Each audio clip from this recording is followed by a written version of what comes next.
Hello बच्चों, कैसे हैं आप लोग। लर्न विद जीसीसी में आपका स्वागत है। कैसे चल रही है तैयारी बच्चों। उम्मीद करते हैं आप लोग मन लगा के तैयारी कर रहे होंगे परीक्षा को ध्यान में रखते हुए, है ना।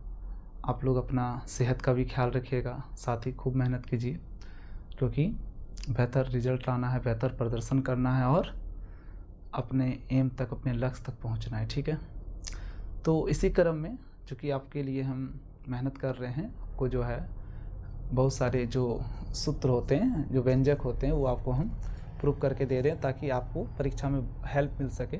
तो उसमें से एक छोटा सा और सपोर्ट है आप लोगों के लिए कि आज हम लोग पतले लेंस से अपवर्तन का सूत्र देखेंगे, जो कि बहुत ही मोस्ट इम्पॉर्टेंट टॉपिक है। ठीक है, और ये क्वेश्चन बहुत बार चूँकि पूछा जा चुका है और पूछे जाने की संभावना, एक तरफ से आप कह सकते हैं कि ये मॉडल क्वेश्चन है। ठीक है ना। तो क्वेश्चन क्या है, सिद्ध करें। आप ध्यान से देखिए, सिद्ध करें 1/f बराबर mu minus 1 into 1/r1 minus 1/r2 अथवा पतले लेंस से अपवर्तन का सूत्र ज्ञात करें। ठीक है, तो चलिए स्टार्ट करते हैं। सबसे पहले हम एक पतला लेंस बनाते हैं। ये सपोज कर लीजिए पतला लेंस है। ठीक है, पतला तो है नहीं पर पतला लेंस है। ठीक है, चलिए इस लेंस में दो सतह दिख रहा है आपको। एक सतह ये है, इस सतह का नाम हम AB लिख दिए, और एक सतह ये है गोलीय सतह, इसका नाम CD लिख दिए। अब चूंकि देखिए AB ये गोलीय सतह है, तो इधर आपका गोला बनेगा, यस या नो। गोला इधर बनेगा, इस गोला का एक टुकड़ा है। तो AB सतह का जो गोला इस तरफ है, तो इसका वक्रता केंद्र भी इसी तरफ होगा, और केंद्र से वृत्त की दूरी को त्रिज्या कहते हैं, है ना। केंद्र से वृत्त की दूरी को त्रिज्या कहते हैं। तो इसकी जो AB सतह है, AB सतह के लिए वक्रता त्रिज्या सपोज कर लेते हैं कितना है बच्चों, AB सतह के लिए वक्रता त्रिज्या R1 है। ठीक है, और CD सतह इस प्रकार है, तो CD सतह का गोलीय सतह इधर बनेगा ना। तो इसका वक्रता केंद्र इधर होगा, और इसके लिए, है ना, CD सतह के लिए जो वक्रता त्रिज्या होगा वो सपोज कर लीजिए कितना हम मान लिए, R2 मान लिए। ठीक है, अब वस्तु मुख्य अक्ष पर बिंदु के समान है O। ध्यान दीजिए, वस्तु से दो किरण निकलेगी। एक किरण गई, लेंस पर आपतित हुई बच्चों, समझ रहे ना। अगर AB सतह सिर्फ मान लेते हैं कि सिर्फ AB सतह प्रेजेंट है और CD सतह एब्सेंट है, तो जिसके कारण से O जो वस्तु है, ऑब्जेक्ट है, उसका प्रतिबिंब सपोज कर लीजिए कहाँ पर बना, है ना, I पर बना। कहाँ पर बना बच्चों, I पर बना। लेकिन चूंकि CD सतह प्रेजेंट है, इसलिए I पर नहीं बनेगा, बल्कि CD सतह के कारण, है ना, इस वस्तु का जो प्रतिबिंब है ना, ये जो I तो प्रतिबिंब है O ऑब्जेक्टिव के लिए, वस्तु के लिए, लेकिन CD सतह के कारण से, है ना, जो I जो प्रतिबिंब है, इसका प्रतिबिंब फिर I डैश पर बनता है। सपोज कर लीजिए I डैश पर बनता है। इसका मतलब क्या हुआ, I डैश के लिए ये I जो है वो क्या है, वस्तु है। I क्या है बच्चों, वस्तु है। ठीक है, एक सेकंड मारकर देखिए, आगे बढ़ते हैं। दूसरी बात, ये वस्तु है और ये क्या है, प्रकाशिक केंद्र है। तो वस्तु और प्रकाशिक केंद्र के बीच की दूरी, वस्तु की दूरी हो गई U, और ये प्रकाशिक केंद्र है, और ये प्रतिबिंब है ना O वस्तु का, तो इसके बीच की दूरी हुई प्रतिबिंब की दूरी, इसको मान लेते हैं हम V1 मान लेते हैं, और ये प्रकाशिक केंद्र है और ये प्रतिबिंब है, इसके बीच की दूरी को हमने सपोज कर लिया क्या, V। चलिए, कोई दिक्कत है फिगर समझने में। अब ध्यान से देखिए, यहाँ से कैलकुलेशन स्टार्ट कर रहे हैं बच्चों। आप लोग गोलीय सतह से अपवर्तन का सूत्र जानते हैं। गोलीय सतह से अपवर्तन के सूत्र का फॉर्मूला, अपवर्तन का सूत्र यानी फॉर्मूला क्या होता है। गोलीय सतह से अपवर्तन का सूत्र क्या होता है बच्चों, 1/r into mu minus 1, 1/r into mu minus 1 बराबर μ/v माइनस 1/u। ये होता है ना। आप इस फॉर्मूला को याद कर लीजिए, ये इंपॉर्टेंट फॉर्मूला, और गोलीय सतह से अपवर्तन का सूत्र का व्यंजक याद करिए, ये हम आपको बता चुके हैं। आप एक बार वीडियो जरूर देखेंगे। ठीक है, चलिए अब हम ये जो गोलीय सतह से अपवर्तन का सूत्र है, ये हम AB सतह के लिए भी लगाएंगे और CD सतह के लिए लगाएंगे। तो सबसे पहले AB सतह के लिए, AB सतह के लिए, AB सतह के लिए R क्या है, वक्रता त्रिज्या है बच्चों। तो AB सतह के लिए जो वक्रता त्रिज्या है, AB सतह के लिए जो वक्रता त्रिज्या है वो R1 है, तो R की जगह पर हमने R1 लिख दिया, है ना, इंटू इंटू म्यू माइनस 1 हो गया इज इक्वल टू म्यू का म्यू। चलिए देखिए ए बी सतह के लिए भी प्रतिबिंब की दूरी कितनी है बच्चों, V1 है, क्योंकि ऑब्जेक्टिव लेंस के लिए ए बी सतह प्रतिबिंब आई पर बना रहा है, तो प्रतिबिंब की दूरी क्या हो जाएगी बच्चों, V1 लिख दिए माइनस 1 बटे वस्तु की दूरी क्या होगा, यहाँ से लेकर के यहाँ तक की वस्तु की दूरी तो यू ही है, यू लिख दिए। ठीक है बच्चों, आगे बढ़ते हैं। ए बी सतह के लिए निकल गया, इसको हम समीकरण 1 मान लिए। अब किस सतह के लिए निकालेंगे, सी डी सतह के लिए, सी डी सतह के लिए, सी डी सरफेस के लिए। यही गोलीय सतह से अपवर्तन का सूत्र का मान रखेंगे 1/r वक्रता त्रिज्या। तो सी डी सतह के लिए वक्रता त्रिज्या कितने हैं बच्चों, सी डी सतह के लिए वक्रता त्रिज्या है R2, तो हमने लिखा R2 है ना। फिर क्या है सूत्र बताइए, म्यू माइनस 1। अच्छा एक बात बताओ, जब प्रकाश की किरण विरल से सघन में जा रही थी, मतलब लेंस में जब आपतित हो रही थी, तो उसके लिए अपवर्तनांक हमने म्यू माना, ठीक है ना, उसके लिए अपवर्तनांक म्यू माना है। अब चूंकि कांच से हवा से कांच में जा रही थी तो अपवर्तनांक म्यू है, अब कांच से हवा में आ रही है ना, उल्टा हो रहा है, विरल से सघन और सघन से विरल, तो अपवर्तनांक उलट जाएगा, तो म्यू से क्या हो जाएगा बच्चों, 1/म्यू हो जाएगा, व्युत्क्रम हो जाएगा। तो म्यू की जगह क्या लिखेंगे बताओ, 1/म्यू माइनस 1 लिख देंगे इज इक्वल टू, समझे, विरल से सघन के लिए म्यू, सघन से विरल के लिए 1/म्यू। ठीक है, आगे बढ़ते हैं। हेलो, समझ में आ रहा है क्या बोल रहे हैं, हवा के सापेक्ष कांच मतलब पानी का अपवर्तनांक गुना पानी के सापेक्ष हवा का अपवर्तनांक इज इक्वल टू 1। अगर हम हवा के सापेक्ष अपवर्तनांक, हवा के सापेक्ष पानी का अपवर्तनांक अगर म्यू ले रहे हैं, तो म्यू जल के सापेक्ष हवा का अपवर्तनांक क्या होगा, 1/म्यू हो जाएगा ना, ये गुना दर्जा के भाग हो जाएगा बच्चों। चलिए अब ध्यान से समझिए, तो क्या हो गया बच्चा, म्यू की जगह पे क्या लिखेंगे बताओ, 1/म्यू लिख देंगे, म्यू क्या अपवर्तनांक है ना, 1/म्यू बटे V1। अब देखो V1 क्या है, ये सूत्र है, V क्या है, प्रतिबिंब की दूरी है।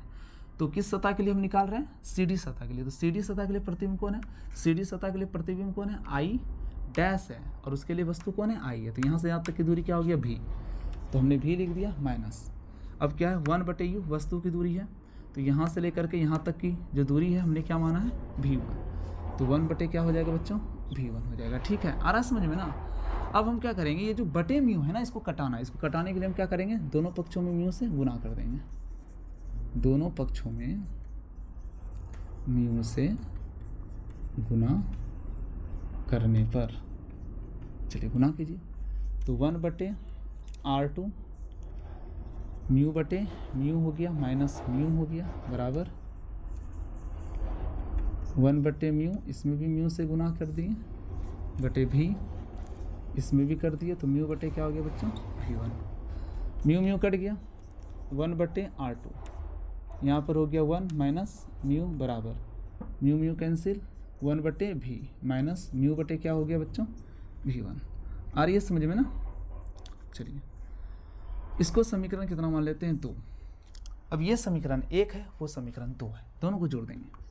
समीकरण 1 एवं 2 को जोड़ने पर, जोड़िए, बायां पक्ष के साथ जुटेगा और दायां पक्ष के साथ जुटेगा। तो इसके साथ क्या जुटेगा बच्चों बताओ, 1/R1 mu minus 1 plus 1/R2 1 minus mu बराबर क्या है, म्यू बटे V1 है, म्यू बटे V1 minus 1/u plus 1/v minus mu बटे V1। चलिए देखिए, म्यू बटे V1 एक प्लस एक माइनस है, कैंसिल हो गया। अब देखो इसमें क्या मिल रहा है बच्चों, म्यू माइनस 1 और ये 1 माइनस म्यू, तो हम म्यू माइनस 1 कॉमन ले सकते हैं, म्यू माइनस 1 क्या ले लिए हम, कॉमन, म्यू माइनस 1 क्या ले लिए, कॉमन। यहाँ पर क्या हो गया 1/R1, और इसमें माइनस कॉमन लेंगे तो क्या होगा, माइनस म्यू प्लस म्यू हो जाएगा, और +1 -1 हो जाएगा, तो ये एस के जैसा हो जाएगा, म्यू माइनस 1 के जैसा हो जाएगा। तो यहाँ पर क्या हो गया माइनस 1/R2, और म्यू माइनस 1 कॉमन हो गया। ठीक है, आगे बढ़े हम। चलिए इसमें क्या है 1/v है, और ये माइनस 1/u, तो हो गया, क्या हो गया बच्चों, अब देखिए 1/v माइनस 1/u क्या होता है, बताओ, F होता है ना, अब पढ़े वो लेंस सूत्र, F बराबर होता है 1/F बराबर होता है चूँकि 1/f बराबर होता है 1/v माइनस 1/u होता है ना। बोलिए, तो हम लिख सकते हैं वहाँ पर क्या लिख सकते हैं, है ना, यहाँ पर f लिख सकते हैं 1/f लिख सकते हैं। अच्छा, एक बात ये भी जान लो, ये जो फॉर्मूला है यही फॉर्मूला क्या है, जरा ध्यान से देखिए, इसको बोलेंगे हम पतले लेंस से अपवर्तन का सूत्र। क्या बोलेंगे हम? पतले लेंस से अपवर्तन का सूत्र बोलेंगे। पतले लेंस से अपवर्तन का क्या बोलेंगे? सूत्र बोलेंगे, ठीक है ना।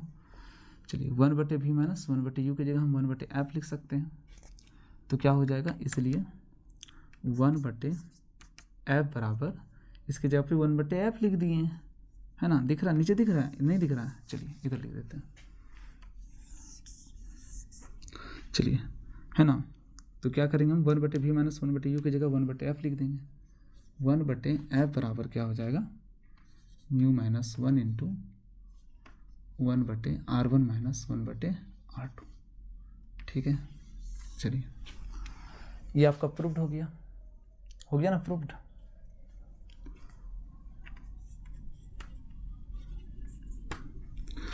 तो बहुत सिंपल सा क्वेश्चन था, है ना।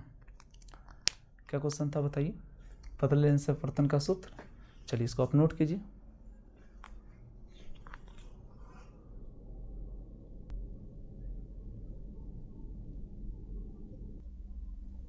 चलिए नोट कर लिए। अच्छा, ये एक सिंपल सा तरीका है, इसके साथ आप क्या कर सकते हैं, एक चीज़ आप यहाँ पर एक कंडीशन भी लगा सकते हैं, ठीक है ना। जैसे कि आप 1/f बराबर 1/v माइनस 1/u वहाँ पे डायरेक्ट वैल्यू रख करके, यहाँ पे डायरेक्ट वैल्यू रख करके बना लिए। दूसरी बात क्या है, यहाँ पर आप एक शर्त लगाते हैं। शर्त क्या लगाएंगे, है ना, मान लीजिए, क्या मानेंगे, यदि वस्तु, है ना, यदि प्रतिबिंब जो है फोकस पर बने। प्रतिबिंब किस पर बने बच्चों? बोलो, फोकस पर बने। यदि प्रतिबिंब फोकस पर बने तो प्रतिबिंब फोकस पर कब बनता है? जब वस्तु अनंत पर स्थित हो। वस्तु किस पर स्थित हो? अनंत पर स्थित हो। वस्तु की दूरी फोकस दूरी पर बन रही है, यानी वस्तु फोकस पर बन रहा है। वस्तु अगर फोकस, है ना, अगर वस्तु अनंत पर हो, सॉरी, वस्तु अगर अनंत पर हो तो प्रतिबिंब कहाँ पर बनेगी? फोकस पर बनेगी। वस्तु कहाँ पर है? अनंत पर है, तो प्रतिबिंब कहाँ पर बनेगी? फोकस पर बनेगी। वस्तु कहाँ पर है? अनंत पर है, तो प्रतिबिंब कहाँ पर बनेगी? फोकस पर बनेगी, है ना। इसलिए हम लिख सकते हैं mu minus 1 into 1/r, are क्या? r1 ना, 1/r1 minus 1/r2 is equal to, अब देखिए v की जगह पर हम f लिख देंगे और 1/u की जगह पर क्या हो जाएगा? इन्फिनेटिव, क्योंकि वस्तु मेरा अनंत पर बन रहा है, ठीक है ना।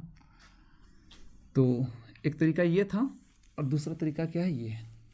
चलिए अब हम क्या करेंगे, 1/∞ का वैल्यू 0 हो जाएगा, तो हम लिख सकते हैं mu minus 1 into 1/r1 minus 1/r2 लिख दिए, इज इक्वल टू क्या हो गया? 1/f हो गया।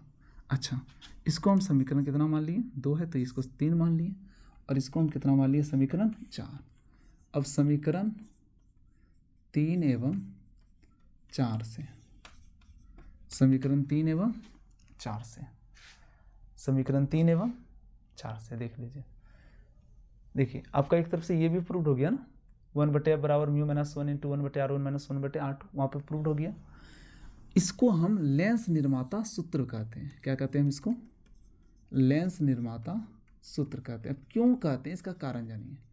लेंस निर्माता सूत्र इसलिए कह रहे हैं क्योंकि उसका यूज लेंस के सूत्र को बनाने के लिए करेंगे। जैसे कैसे?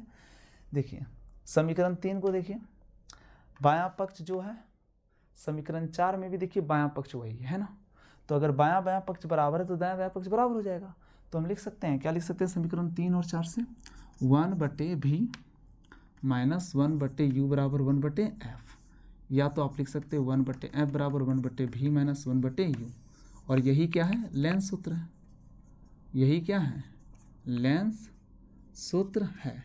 देखिए ये लेंस निर्माता सूत्र क्यों हुआ? क्योंकि उस सूत्र की मदद से लेंस का सूत्र बना, ठीक है ना। अच्छा, अगर आप यहाँ पर 1/v माइनस 1/u के जगह पर आप डायरेक्ट भी 1/f लिखेगा तो रॉन्ग नहीं होगा, ऐसे भी प्रूव्ड होता है, ठीक है। अगर प्रूव्ड करने आएगा ये चीज़ तो आप उस तरह से भी सिद्ध कर सकते हैं। दूसरी चीज़ कि क्वेश्चन आएगा अगर लेंस निर्माता सूत्र ज्ञात करे, तो लेंस निर्माता सूत्र ये है, समझ रहे हैं, क्योंकि इसके मदद से क्या होता है, लेंस का सूत्र बन करके तैयार हो जाता है, जो कि आप देखें। ठीक है, यहाँ पर हमें केस लगाए थे, केस के थ्रू बना लिए, आप डायरेक्ट भी बना सकते थे। ठीक है, चलिए बहुत अच्छा, आप इसको बढ़िया से कंप्लीट कीजिए। वीडियो अच्छा लगा हो तो बच्चों कृपया लाइक करें, शेयर करें और प्लीज़ चैनल को सब्सक्राइब करें, सपोर्ट करें। थैंक यू, धन्यवाद।